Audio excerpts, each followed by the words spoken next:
Di pembelajaran kali ini kita akan membahas materi mengenai materi sel elektrokimia, yaitu sel volta. Tentu saja dengan saya Amelia Belinda, NIM 11920500016, kelas 3A Pendidikan Matematika. Langsung saja kita ke materi sel volta. Apa sih sel volta, teman-teman? Tahu nggak sih? Nah, sel volta merupakan sel elektrokimia yang dapat menghasilkan arus listrik dari suatu reaksi kimia yang spontan. Kenapa sih kira-kira sel volta itu bisa menghasilkan arus listrik? Maka teman-teman harus mengenal materi-materi berikut ini. Yang pertama adalah potensial reduksi standar. Apa sih potensial reduksi standar? Potensial reduksi standar merupakan kecenderungan ion logam untuk mengalami reaksi reduksi pada keadaan standar. Standar yang seperti apa sih ya?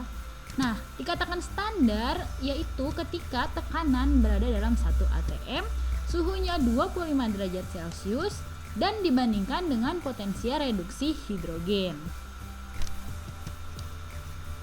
Nah, langsung aja ke contohnya. Kita memiliki logam Cu dengan potensial reduksinya 0,34 volt. Lalu logam Zn dengan potensial reduksi minus 0,76 volt. Logam-logam ini kalau kita urutkan berdasarkan potensial reduksinya, maka akan membentuk suatu deret, yaitu deret volta.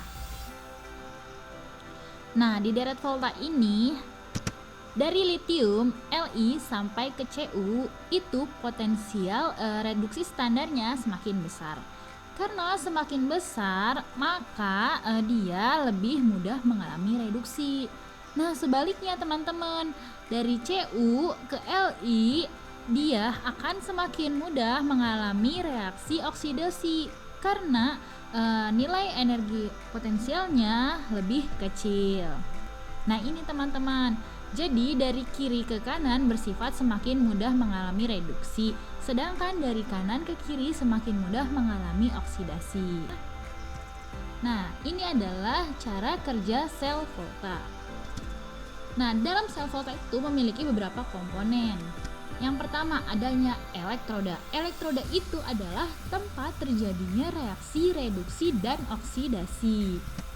Ada yang dinamakan katoda. Katoda ini adalah tempat terjadinya reaksi reduksi yang dimana bermuatan plus. Lalu ada yang dinamakan anoda. Anoda ini tempat terjadinya reaksi oksidasi dengan muatan minus. Selanjutnya ada zat elektrolit jembatan garam. Jangan lupa juga ada voltmeter.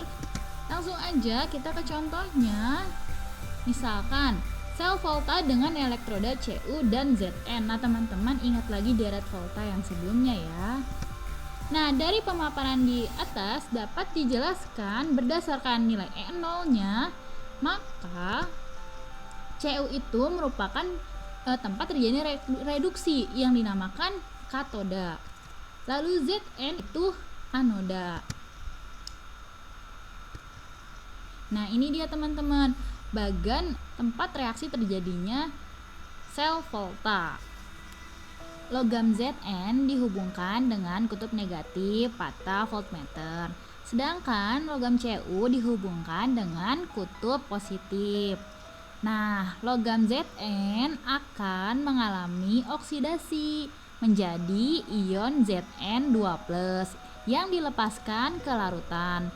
Nah, elektron yang dihasilkan ini akan mengalir melalui kabel hingga sampai ke katoda. Nah, selanjutnya di katoda, ion Cu2+ akan menangkap elektron tersebut dan mengalami reduksi menjadi Cu. Nah, yang akan menempel di katoda.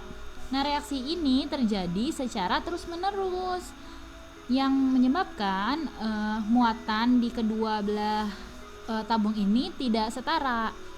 Nah, jembatan garam diperlukan untuk menyetarakan perbedaan tersebut ya. Jadi intinya pada sel volta kenapa terjadinya arus listrik? Nah, terjadinya arus listrik ini karena adanya aliran elektron dari katoda dan anoda. Nah, bagaimana sih cara menghitung voltasenya dari reaksi yang terjadi pada sel volta ini? Nah, ada yang dinamakan potensial sel. Nah, teman-teman, jika ingin mengetahui voltasenya, maka kita harus menghitung potensial selnya.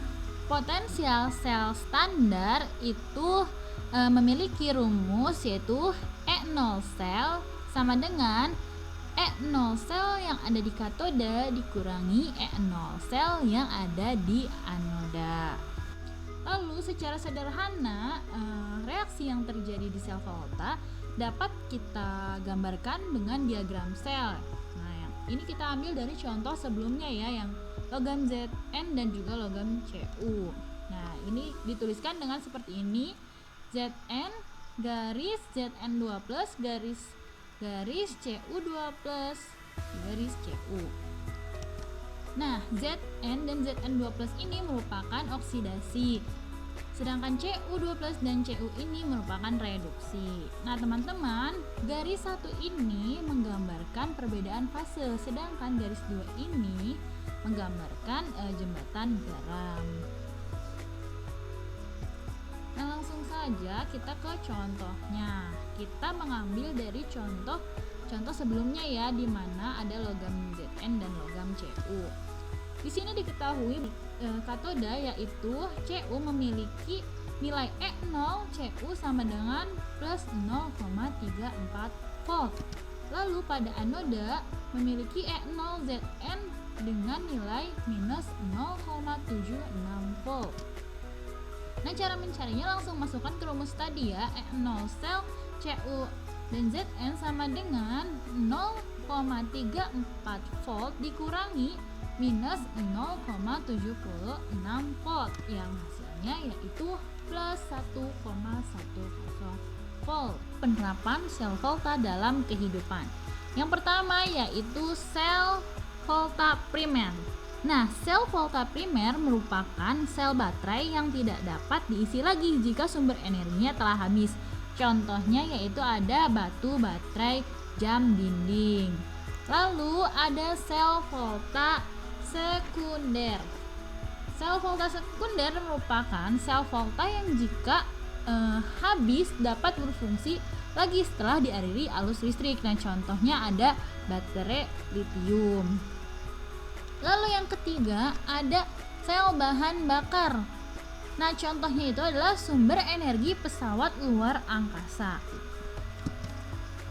Selanjutnya ini kita langsung ke contoh soal untuk menambah pemahaman kita mengenai sel volta. Diketahui potensial elektroda perak dan tembaga sebagai berikut.